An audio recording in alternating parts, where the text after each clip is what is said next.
I wasn't really planning on going. A camping trip wasn't exactly my idea of fun, especially not with a storm in the forecast. But Emma and Jake wouldn't take no for an answer. Matt, seriously, you need this. Fresh air, no work, no stress. It's gonna be great.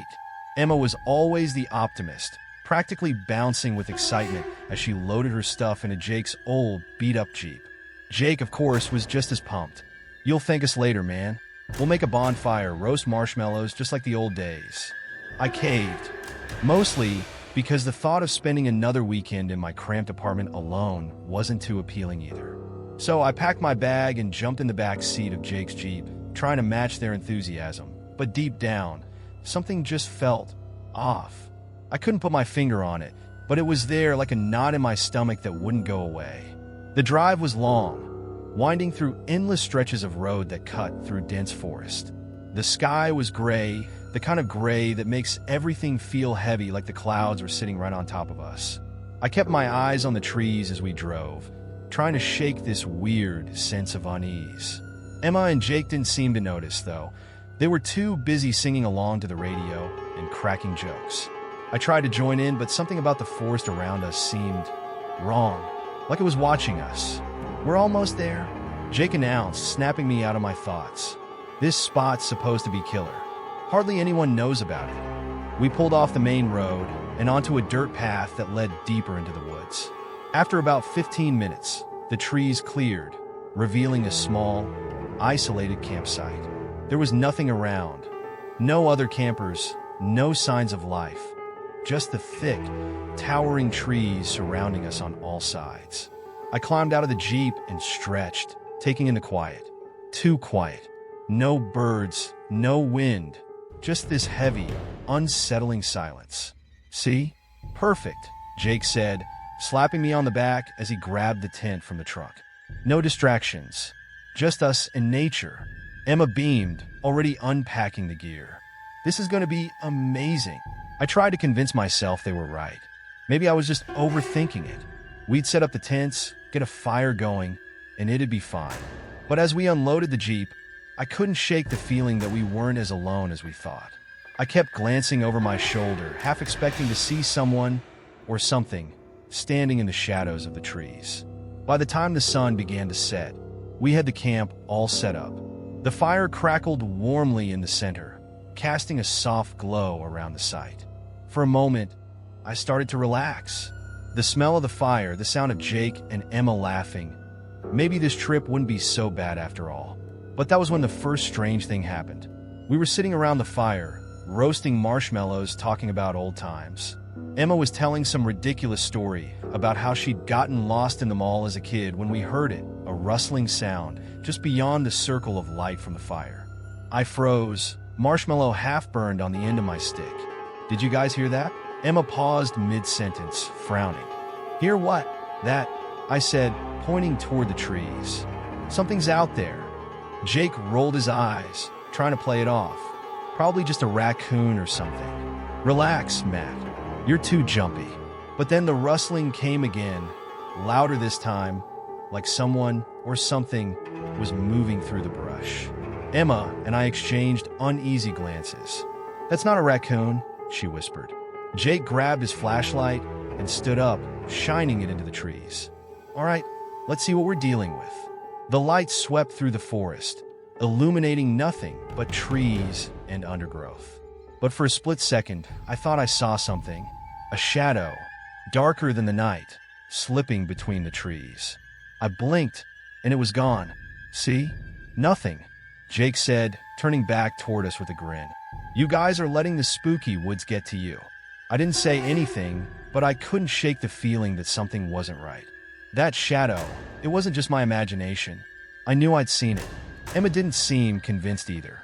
She kept glancing over her shoulder, her usually bright expression dimmed by a hint of unease. As the night wore on, the air grew colder and the wind picked up. The fire flickered and danced, casting strange, shifting shapes on the ground. Every now and then, I'd catch movement out of the corner of my eye, but when I turned to look, there was nothing. I told myself it was just the wind, the fire playing tricks on my mind. By the time we finally crawled into our tents, I was exhausted but still on edge. Jake was snoring within minutes, and Emma's breathing even out not long after. But I couldn't sleep. I lay there, staring at the ceiling of the tent, listening to the sounds of the forest, or more accurately, the lack of them. There was no wind, no rustling of leaves, just this oppressive silence. And then, just as I was about to drift off, I heard it again. That rustling. Closer this time. My heart pounded in my chest as I strained to listen, but the sound stopped as suddenly as it had started. I squeezed my eyes shut, telling myself it was just my imagination, but deep down, I knew it wasn't. Something was out there, watching us. And it was just the beginning. I didn't get much sleep that night. Every time I closed my eyes, I heard something, a crack, a shuffle, a distant sound that was impossible to place. My mind kept racing back to that shadow I thought I saw earlier, the one slipping between the trees. But whenever I tried to convince myself it was just a trick of the light, a gust of wind would rattle the tent, and I'd be wide awake again. At some point, I must have dozed off because the next thing I remember was Jake unzipping the tent with that obnoxiously loud noise. "Rise and shine, campers," he yelled, way too cheerful for how little sleep we all got. I groaned and sat up, rubbing my face. Emma was already out of her tent, crouched near the fire pit, trying to light what was left of the coals. "Seriously, Jake?" I muttered, stumbling out of the tent. "It's like what? 6 in the morning?" "More like 7, but close enough," he laughed, tossing me a bottle of water. "We got a full day ahead. Thought we'd hit the trails early." I wasn't so sure I wanted to hike anymore. Last night had left me uneasy, but I wasn't about to be the one to ruin the trip by backing out. Emma, though, seemed distracted. She wasn't as chipper as usual, and I could see her glancing toward the treeline, the same spot where Jake had shined his flashlight the night before. She was still thinking about it too. We ate a quick breakfast, packed some snacks and water for the hike, and headed off. Jake led the way with his map, claiming he knew the best trail for us to follow. It was a supposed loop, a few miles long, that would bring us back to camp in time for lunch. The morning was still cool, and for a while it was almost peaceful.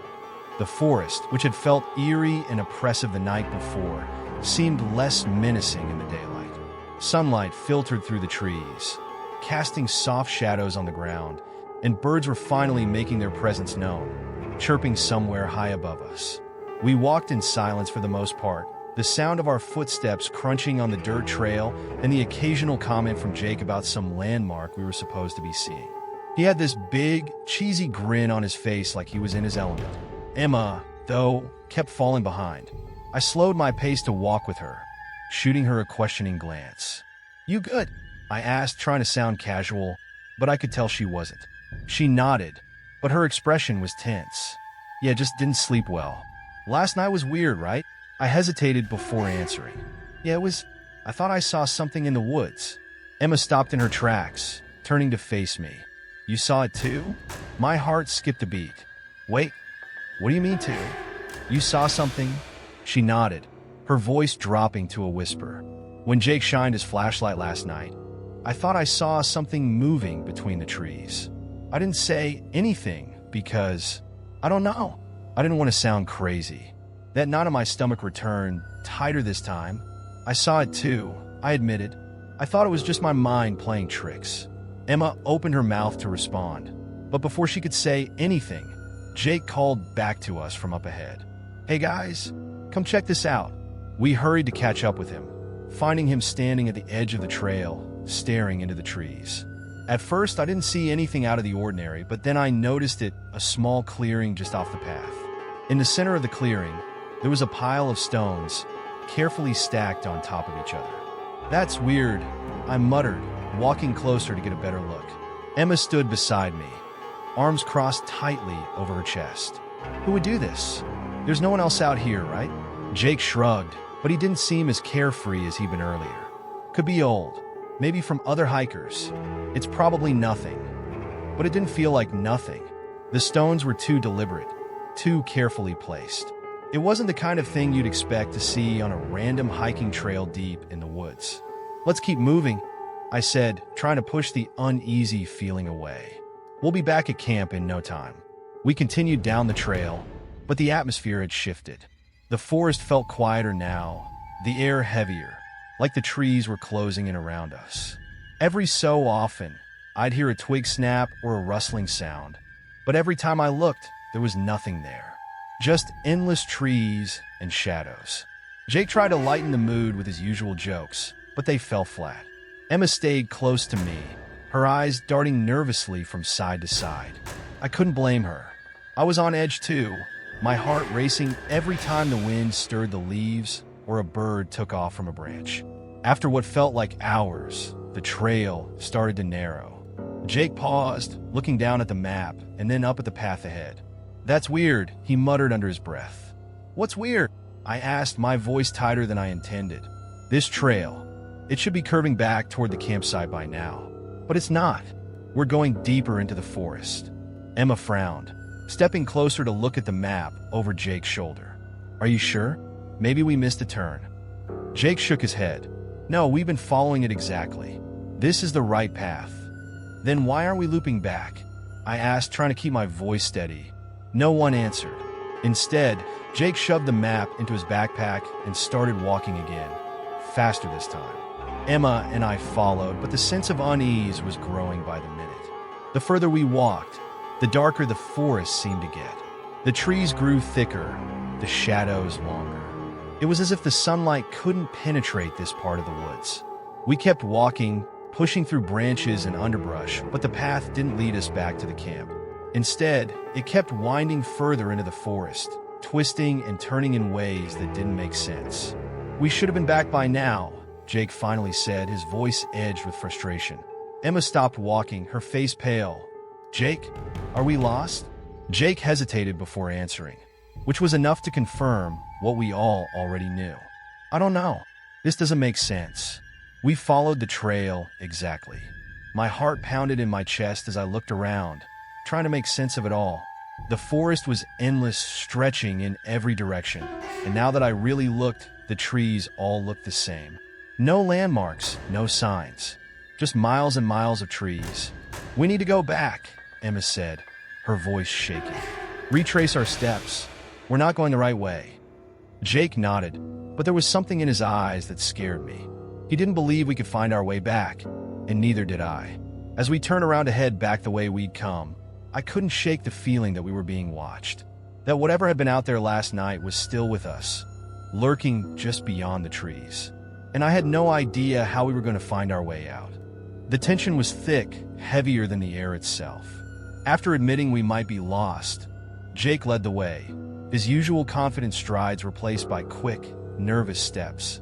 The forest, once peaceful and quiet in the early morning light, now seemed oppressive. The trees loomed tall and thick, their branches intertwining to create a near-permanent twilight. It felt like the forest was swallowing us, inch by inch. Emma stuck close to me, her eyes scanning the path nervously, though I could tell she didn't recognize anything either. We'd been walking for hours, but it felt like we were making no progress.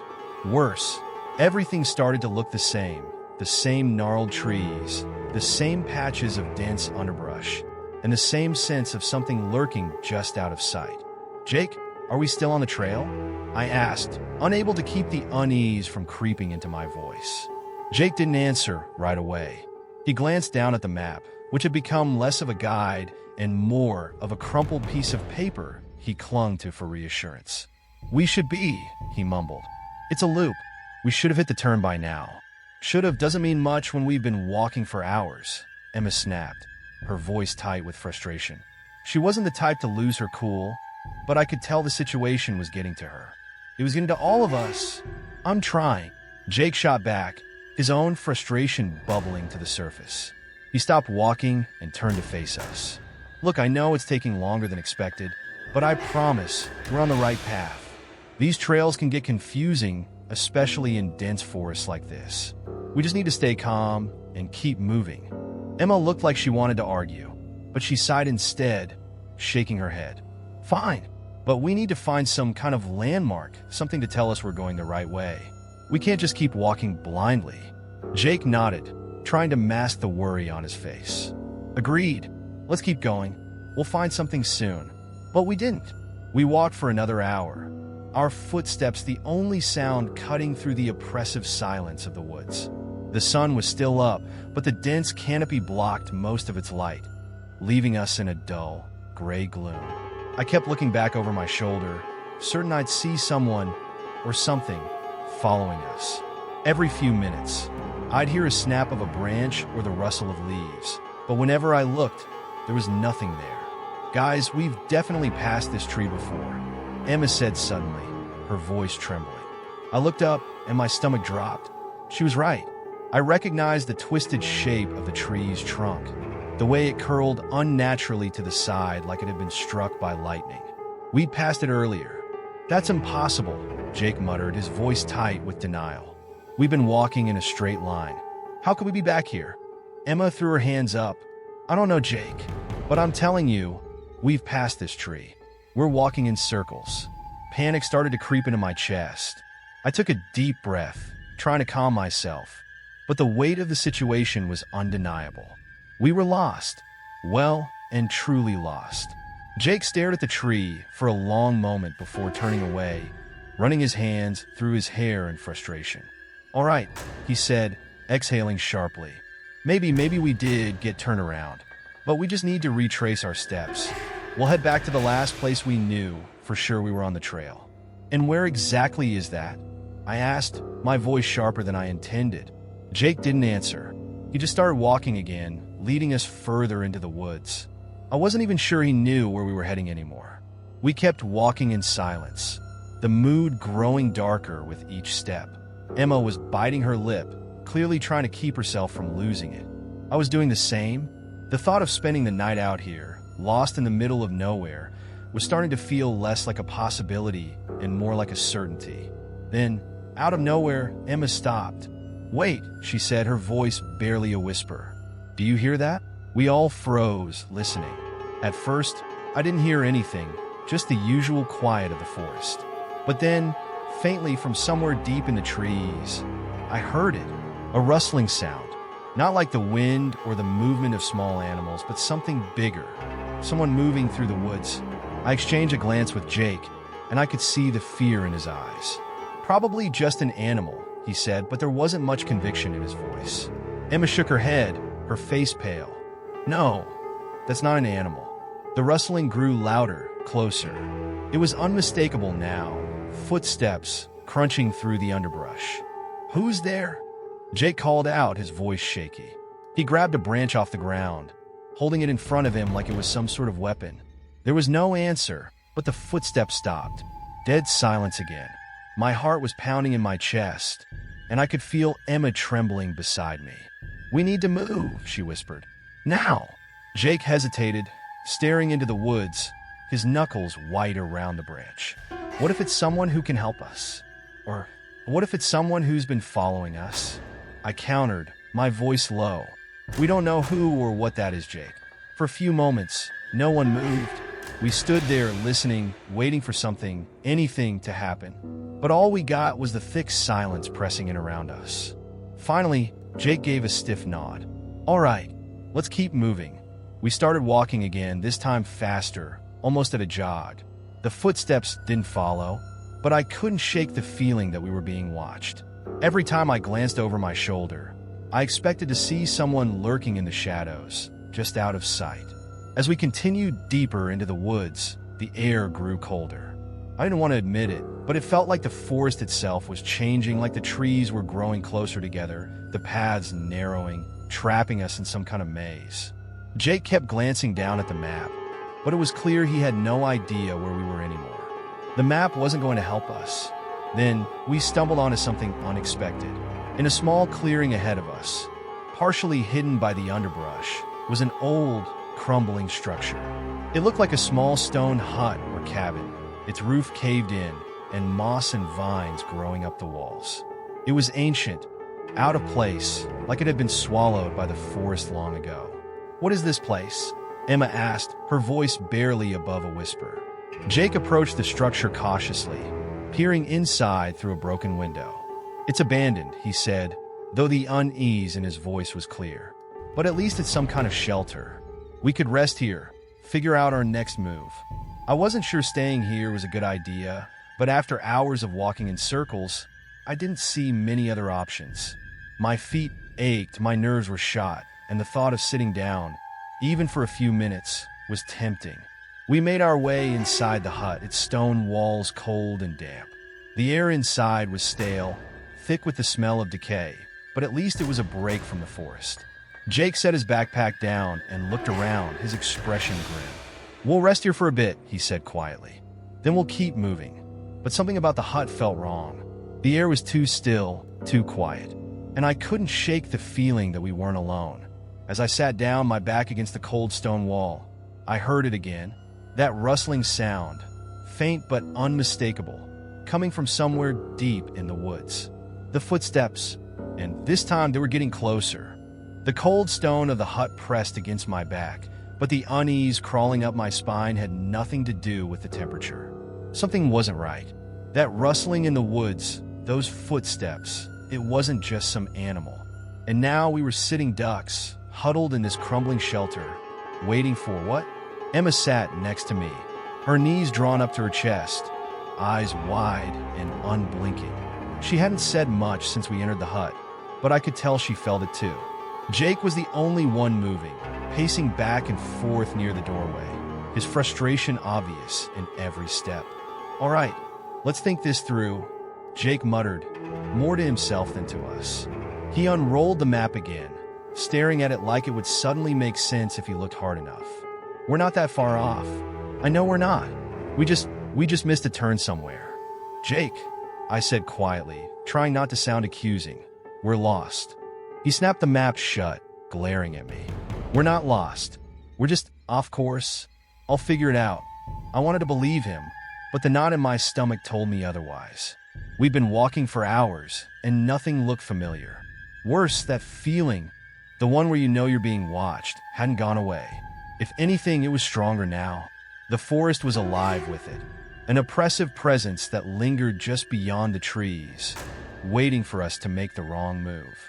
Emma finally spoke, her voice trembling. "What if we're going in circles? What if we never left the same part of the woods?" Jake stopped pacing, his expression hardening. "That's impossible. We've been moving in a straight line.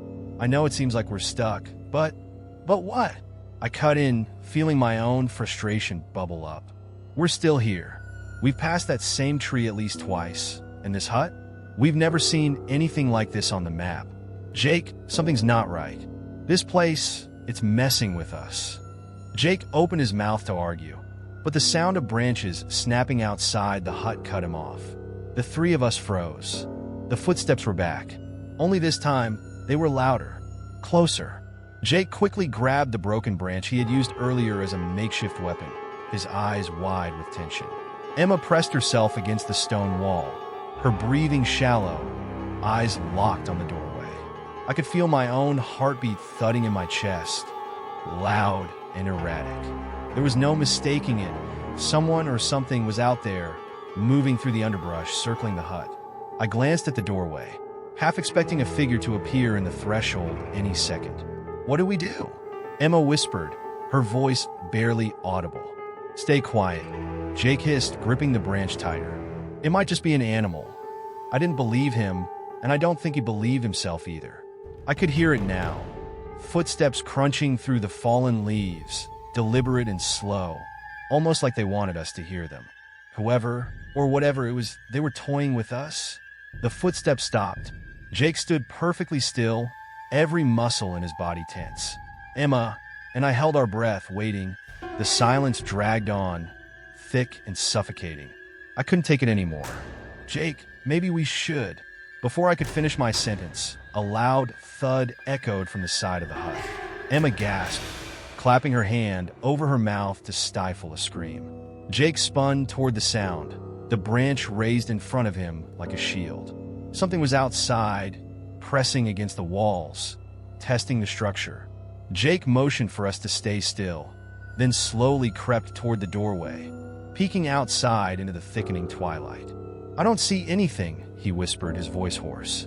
Another thud, this time from the opposite side of the hut, as if whatever was out there was circling, testing us, playing with us. "Okay, we need to move," I whispered, my heart racing. We can't stay here. Emma nodded frantically, her face pale.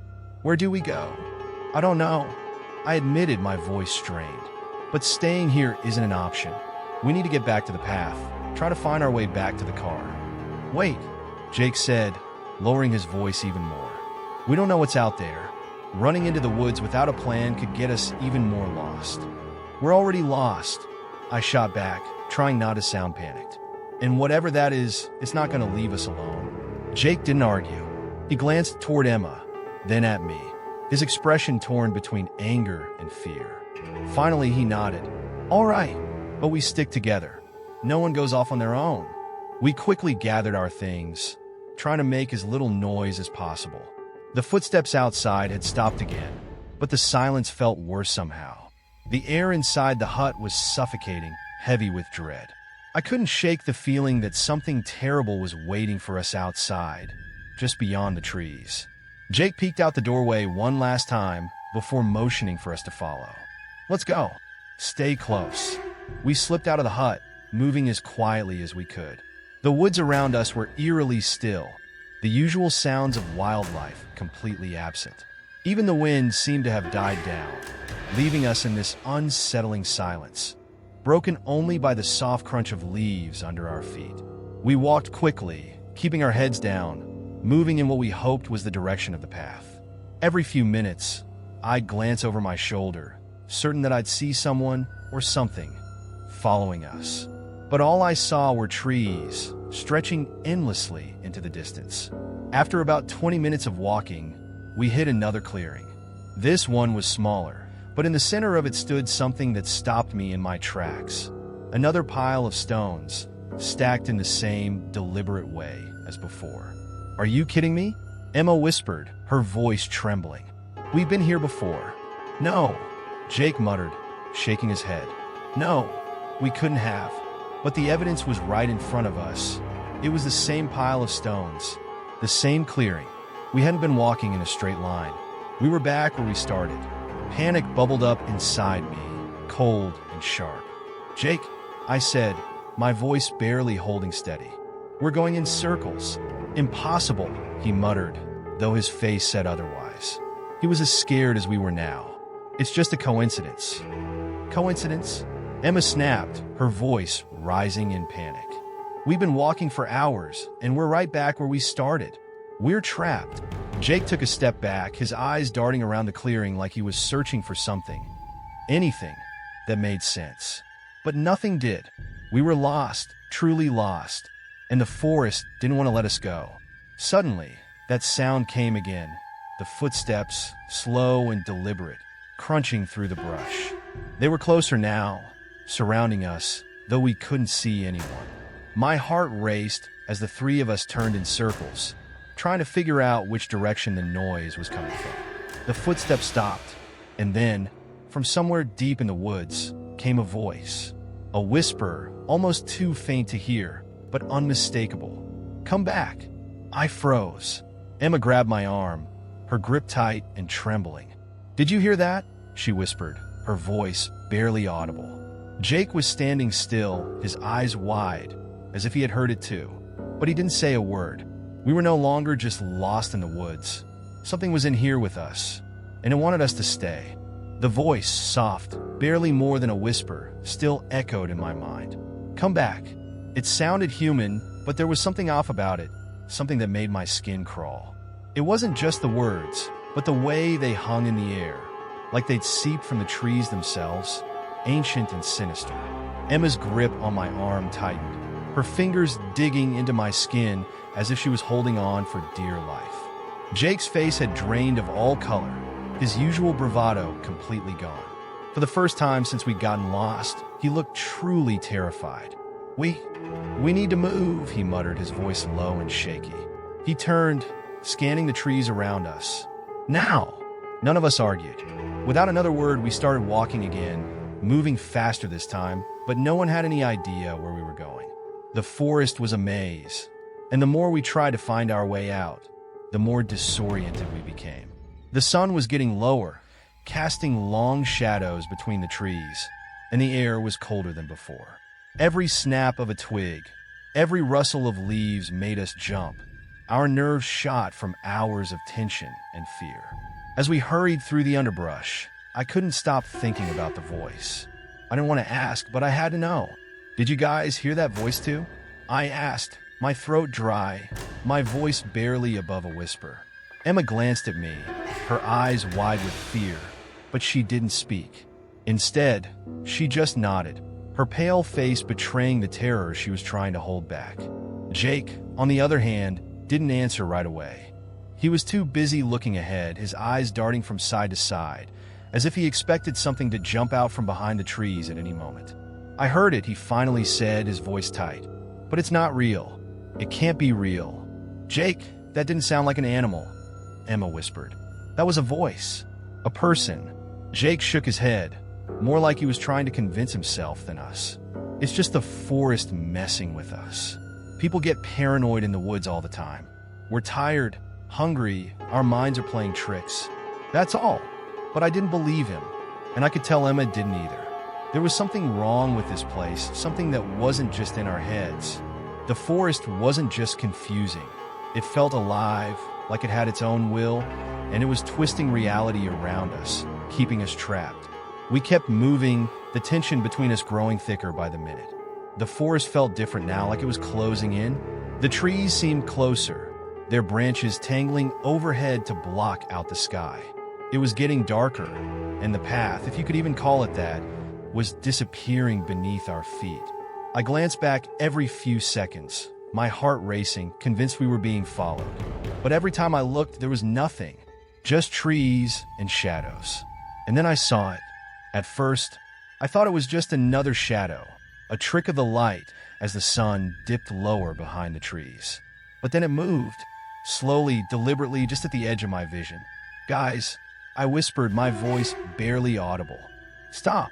Jake and Emma froze, turning to look at me. What is it? Emma asked, her voice trembling. I saw something, I said, my eyes scanning the trees where I'd seen the movement. There's someone out there, I swear. Jake's face tightened. It's just your imagination. Like I said, we're all jumpy. There's nothing out there, but I wasn't imagining it. My heart was pounding, my skin prickling with fear. I stared into the trees, my eyes wide, and then there it was again. A figure standing just beyond the edge of the clearing, partially hidden by the trees. It was tall, impossibly tall, with long limbs and a hunched posture. I couldn't make out its face, but I could see the outline of its body. Too thin, too long, like it wasn't quite human. It didn't move, just stood there watching us. There, I whispered, pointing toward the figure. Do you see it now? Emma gasped, her hand flying to her mouth. Oh my God! Jake turned slowly, his eyes narrowing as he stared into the woods. His breath hitched when he saw it, the color draining from his face. What the hell is that? We stood frozen, staring at the figure. It didn't move, didn't make a sound. It was as if it were waiting for something. The longer I looked at it, the more wrong it seemed, its body twisted in ways that didn't make sense, its limbs too long, too angular. My heart pounded in my chest, my instincts screaming at me to run, but I couldn't move. None of us could. The figure took a step forward. Emma let out a strangled sob, backing away. Jake, we need to go. We need to leave right now. Jake didn't argue this time. He grabbed Emma's arm and started pulling her in the opposite direction, away from the figure. Move! Now, he hissed, his voice barely holding together. I followed, my legs shaking, but I kept looking over my shoulder, watching as the figure took another step forward. It didn't chase us, didn't lunge. It just moved slowly, deliberately, like it knew exactly where we were going and wasn't in any hurry to catch us. The air felt colder the closer it came, like the warmth was being sucked out of the forest. We ran, stumbling through the underbrush, branches scraping at our arms and legs, but the fear kept us moving. I didn't know where we were going. I didn't think Jake did either, but anywhere was better than staying near that thing. After what felt like hours of running, we burst into another clearing. I was out of breath, my chest heaving, my legs burning from the effort. Emma collapsed to her knees, tears streaming down her face. Jake stood still, hands on his knees, trying to catch his breath, his eyes wide with panic. I looked around, gasping for air, and my stomach dropped. We were back at the pile of stones. "No," Emma whispered, her voice breaking. "No, no, no. This can't be happening. We're back where we started. This can't be real." Jake let out a frustrated scream, kicking the stones with a wild fury. "This is impossible." We ran. We went in a completely different direction, but there was the same pile of stones, the same clearing. We hadn't escaped. We hadn't gone anywhere. "We're trapped," I muttered, the words slipping out before I could stop them. "We're going in circles. We're not getting out." Emma sobbed, burying her face in her hands.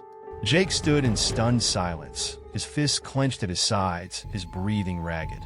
I felt it too, hopelessness settling over me like a heavy weight. And then, from the trees, came a sound that sent ice through my veins. The footsteps, slow, deliberate, getting closer. I turned, my heart racing, and there, standing at the edge of the clearing, was the figure.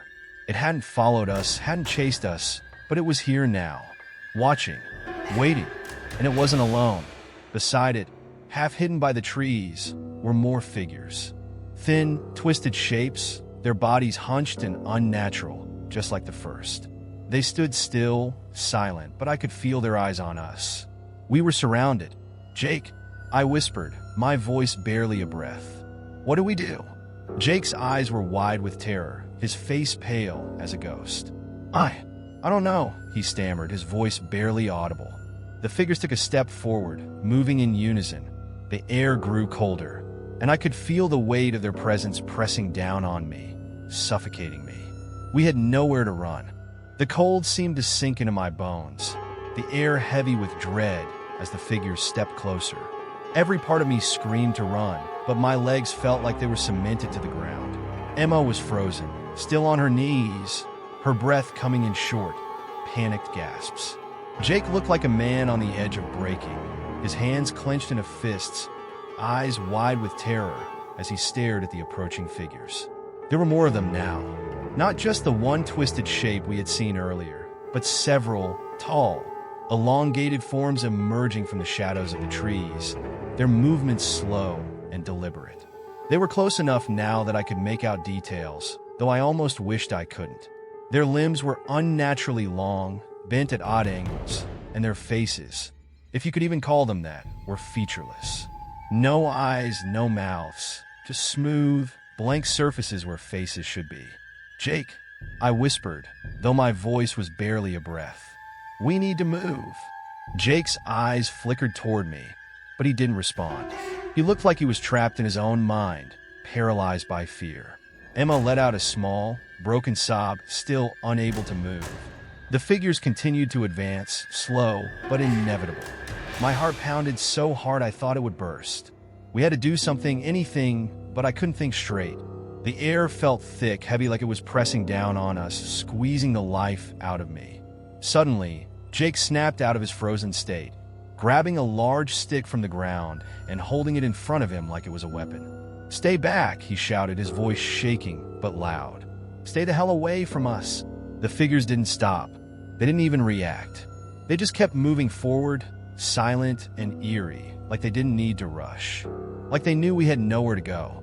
"Jake, we can't fight them," I hissed, my eyes darting around, searching for any possible escape. But there was none. The clearing was too open, and they were too close. "We can't just stand here and wait for them to," Jake started, but before he could finish, one of the figures lunged forward.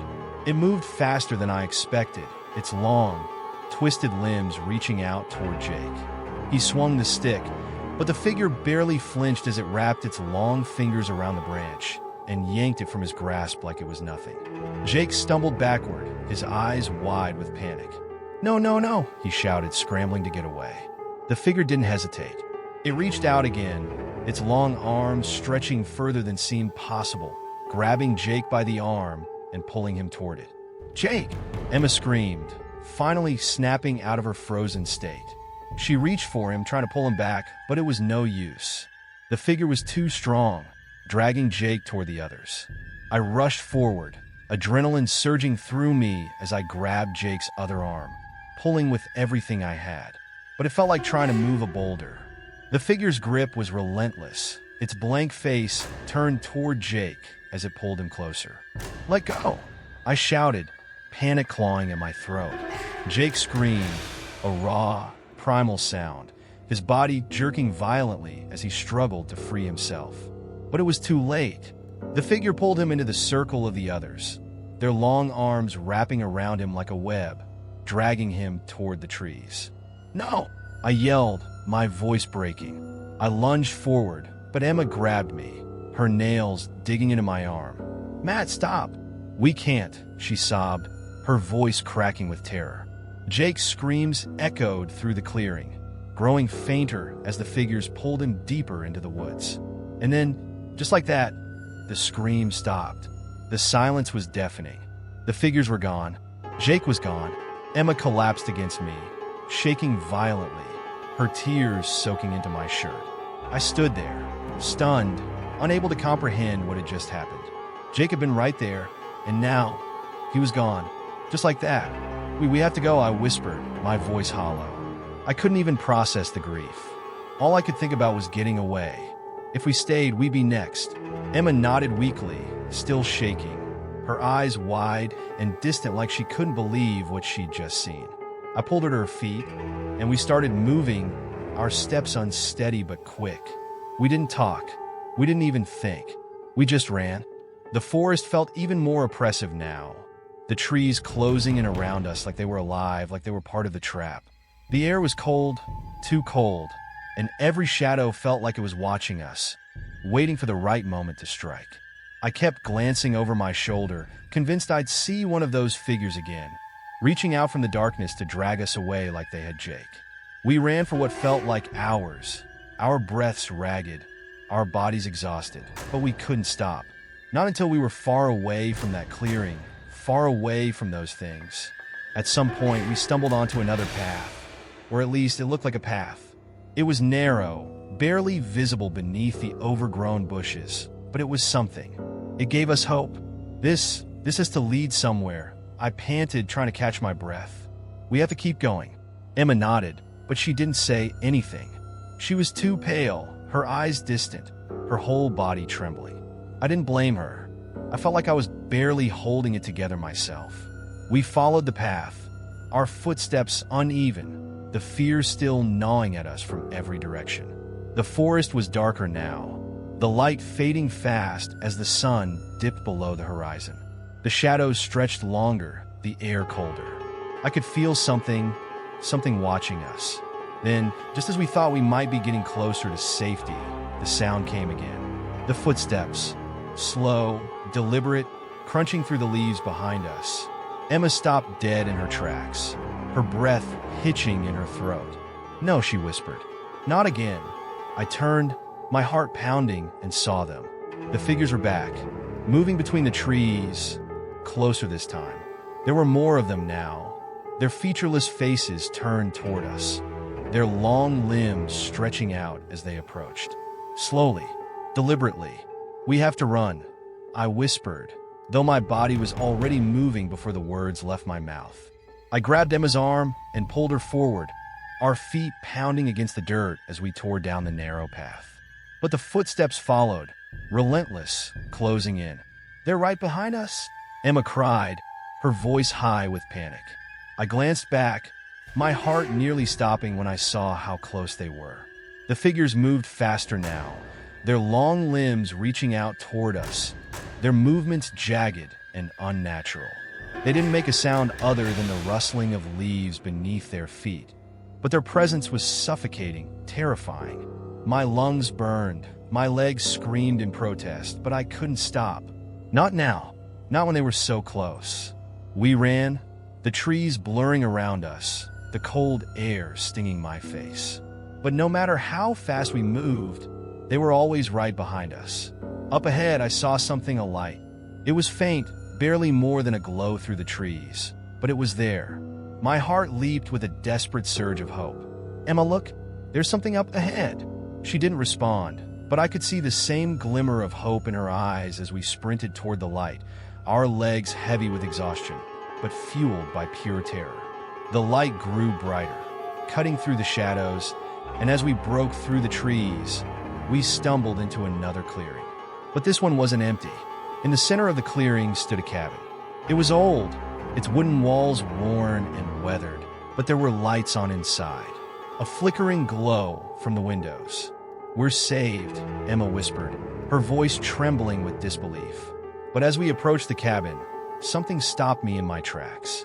The door was already open. The cabin stood in front of us, its walls warped and weathered by time, looking like it had been abandoned for decades, except for the light. It flickered softly through the window, casting eerie shadows onto the ground. It was impossible, this deep in the woods, with no sign of civilization for miles. How could there be light? And why was the door open? Emma tugged on my sleeve, her voice trembling. "Matt, do you think someone's inside?" I didn't know how to answer. Everything about this felt wrong. There was no reason a place like this should exist, much less be inhabited. But after what we'd been through, the idea of shelter, of being safe, was too tempting. We needed somewhere to hide. We couldn't keep running through the forest, not with those things behind us. I swallowed hard, my throat dry. "We don't have a choice, Emma. We have to go inside." Her eyes darted toward the trees, fear written all over her face. The footsteps were still there, faint but relentless, growing louder with every second. The figures were following us, closer now, just out of sight, their silent presence suffocating the air around us. Without another word, I grabbed her hand and moved toward the cabin. The ground felt uneven beneath my feet, the cold biting into my skin as we approached. I kept glancing over my shoulder, half expecting one of those twisted figures to come lunging out of the darkness. But the forest remained still, and the only sound was the crunch of dead leaves beneath our feet. When we reached the door, I hesitated. The open doorway seemed to beckon, the light from inside flickering with a strange warmth, but something about it felt wrong. I couldn't shake the feeling that we were walking into a trap. "Matt," Emma whispered, her voice barely audible. "What if?" A loud crack sounded behind us, the unmistakable sound of a branch snapping underfoot. We both froze, our breaths catching in our throats. They were close, too close. I glanced back, and through the dark trees, I saw them. Those same tall, twisted figures. They stood at the edge of the clearing, their long, angular limbs barely moving, but I could feel their presence, oppressive and suffocating. They didn't need to rush. They knew we were trapped, inside. I hissed, grabbing Emma's arm and pulling her into the cabin. We stumbled through the doorway, slamming the door shut behind us. The moment it closed, the light inside seemed to shift, growing brighter, casting sharp, distorted shadows across the wooden floor. The cabin smelled of dust and decay, the walls covered in old, peeling wallpaper. It was silent, except for the sound of our ragged breathing. Emma pressed her back against the door, her chest heaving, eyes wide with fear. "Do you think they'll come in?" I shook my head, trying to steady my thoughts. "I don't know. Maybe they can't. Maybe they don't like enclosed spaces, or..." My voice trailed off. I had no idea what those things were, let alone how to stop them. We stood there for a moment, catching our breath, the silence of the cabin unnerving. But then, as my eyes adjusted to the dim light, I noticed something strange. The cabin wasn't as empty as I'd first thought. There was furniture, old, dusty, and rotting, but still there. Chairs, a table, even a few scattered books on a shelf near the wall. And in the corner, just out of the reach of the flickering light, there was something else. A figure, sitting in a chair, its back to us. Emma saw it too. She gasped, grabbing my arm, her fingers digging into my skin. "Matt, look!" I stared at the figure, my heart pounding in my chest. It was slumped over, unmoving, but the dim light from the window barely reached it, casting long, eerie shadows across its shape. Was it a person? Was it alive? I took a cautious step forward, but Emma pulled me back. "Don't! What if it's like them?" She didn't need to finish the sentence. I knew exactly what she meant. What if it was one of them? One of those things outside? waiting for us to get close before it attacked. But something about it felt different. This wasn't like the creatures we'd seen in the forest, with their twisted limbs and blank faces. This was something else. I have to see, I whispered, my voice shaking. We need to know what we're dealing with. Emma's grip on my arm tightened, but she didn't stop me as I slowly moved toward the figure. My heart pounded in my chest, my legs trembling with each step. The room seemed to stretch and distort as I got closer, the shadows dancing on the walls, the air growing colder. When I was close enough, I reached out a trembling hand, barely able to steady myself as I touched the back of the chair. The wood felt rough and cold under my fingers. And then I saw it. The figure wasn't alive. It was a body, a man, his skin pale and waxy, his eyes wide open, staring blankly ahead. His face was frozen in an expression of sheer terror, his mouth slightly open as if he had been screaming when he died. I stumbled back, my breath catching in my throat. He's dead, Emma gasped, covering her mouth with her hands. Oh my God! My mind raced, trying to make sense of what I was seeing. Who was this man? How long had he been here? And most importantly, how had he died? Before I could say anything else, a sound came from the other side of the room. A low, creaking noise, like the floorboards groaning under pressure. I turned, my heart pounding in my ears. Another figure was standing in the doorway to what looked like a small bedroom. It was tall and gaunt, its features hidden in the shadows. For a moment, I thought it was another one of those twisted creatures from the woods, but then it stepped into the light. It wasn't one of them. It was a woman. Her clothes were ragged and dirty, her skin pale, her hair matted and wild. But what struck me most were her eyes. They were wide, terrified, like she had seen things no one should ever see. She looked at us with a mixture of fear and disbelief, like she couldn't believe we were real. You shouldn't be here, she whispered, her voice hoarse and shaking. I took a step back, my mind spinning. Who are you? How long have you been here?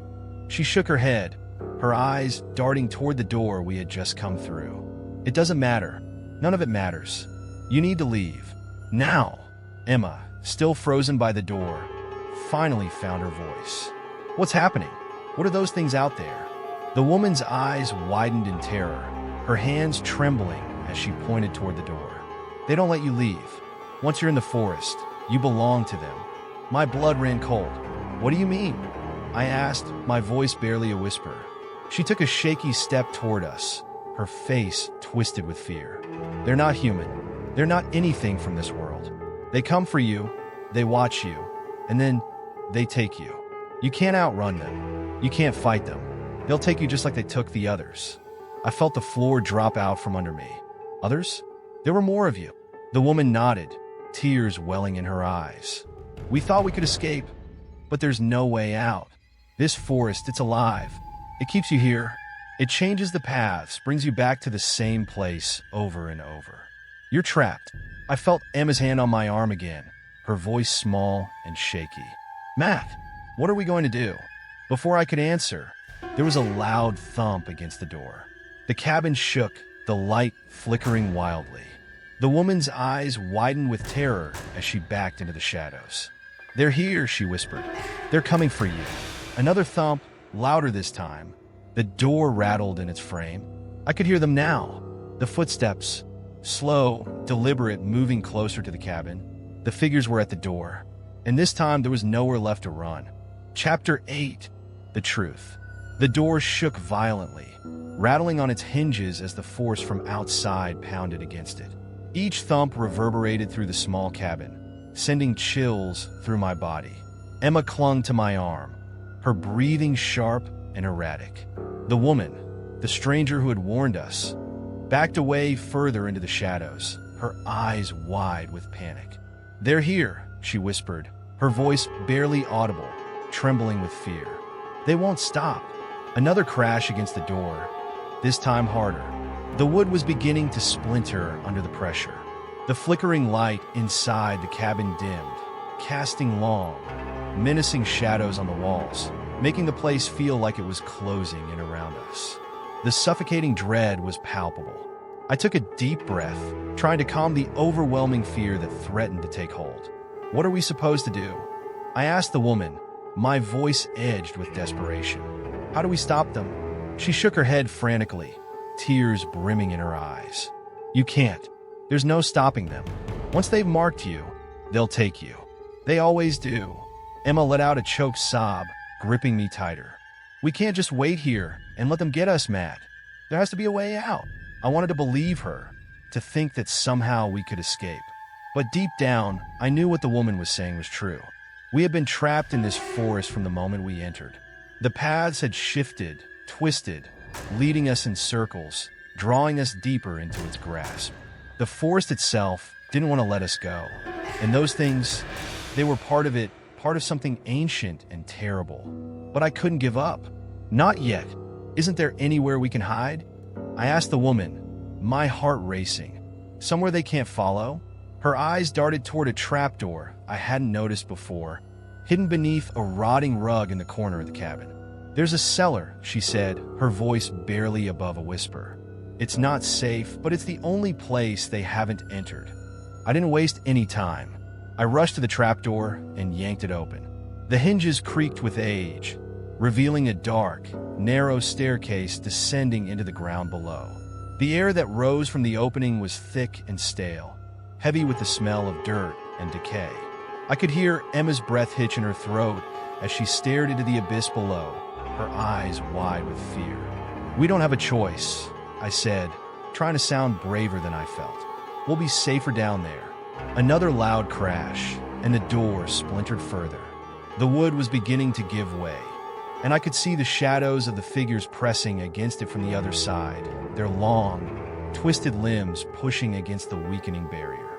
Emma nodded, her face pale, and together we moved toward the trapdoor. The woman hesitated, her eyes darting between us and the door. Go, I urged her. We don't have time.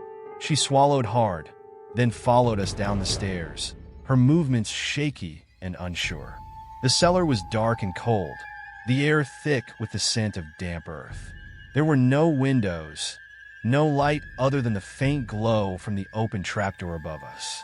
I heard the woman close it quietly behind us, plunging us into near-complete darkness. For a moment, the silence was deafening, broken only by our ragged breathing. Then the pounding resumed above. The door to the cabin gave way with a splintering crack, and the heavy footsteps of the figures echoed through the room above us. They had entered.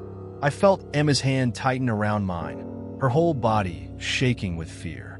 They're inside, she whispered, her voice barely a breath. The footsteps moved through the cabin, slow and deliberate, as if they were searching, listening. The floorboards creaked with their weight, and I could feel the vibrations through the cold stone walls of the cellar. They were close, too close. The woman crouched next to us, her eyes wide with terror. They'll leave once they realize we're not up there, she whispered, though she didn't sound convinced. Just stay quiet. But deep down, I knew something was wrong. The figures, those things, they hadn't followed us into the cabin just to search it. They knew we were here. They had always known. We waited in silence, our hearts pounding in our chests, listening to the heavy footsteps moving above us.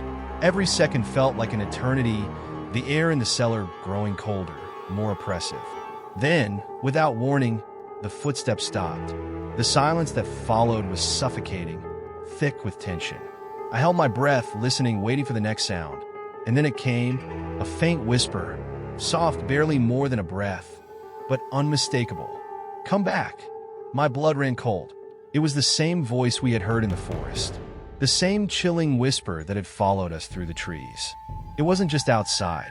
It was here, inside the cabin. I looked at the woman, but she was staring at the trapdoor, her face pale as death. She shook her head slowly, her lips trembling. They know, she whispered.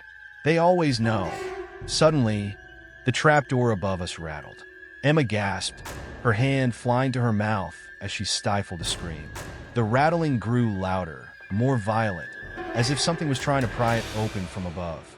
They're trying to get in, I whispered, my voice shaking with fear. They'll get in, the woman said softly, her voice filled with despair. They always do. My heart pounded in my chest. I could feel Emma shaking beside me, her tears warm on my skin. We were trapped. There was no escape, no running. This was it. But then, just as the rattling reached its peak, it stopped. The cellar was silent again. Too silent. For a moment, I thought maybe they had given up. Maybe, somehow, we were safe. But then, from the darkness, a slow creaking sound came from the walls. I looked up, my breath catching in my throat as I saw something that made my blood turn to ice. The walls were moving. At first, I thought it was just the darkness playing tricks on me. But as I stared, I realized that the stone walls of the cellar were shifting, twisting. The shadows themselves seemed to be bending, stretching, as if the very structure of the cabin was alive. "They're not just outside," the woman whispered, her voice trembling. "They're everywhere." And then I understood. The cabin wasn't just a place. It was part of them. It had always been part of them. The forest, the figures, the cabin, they were all connected, part of the same ancient force that had trapped us here. We hadn't escaped by entering the cabin. We had walked right into their trap.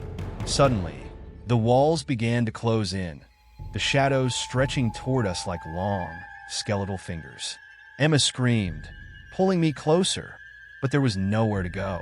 The air grew colder, darker, the light flickering as the walls continued to move, the space around us shrinking. "They're going to take us," Emma sobbed, her voice breaking. I pulled her close, my own heart breaking, but I couldn't find any words to comfort her. We were out of time. The figures had lured us here, led us deeper into the forest, and now they were closing in. The cellar was nearly pitch black now, the walls pressing in from all sides, the shadows thick and heavy. I could feel the presence of the figures around us, their cold breath on my neck, their long fingers reaching out from the dark. "Please," I whispered, though I didn't know who I was talking to. "Please, just let us go." But there was no mercy here, no escape. The last thing I heard was Emma's voice, barely more than a whisper, as she clung to me in the darkness. And then, the darkness took us. When I woke up, the forest was quiet. The sun was shining through the trees, birds chirping overhead. I was lying on the ground near the campsite, the same place we had set up our tents days before. The air was warm, the forest peaceful, but Emma and Jake were gone.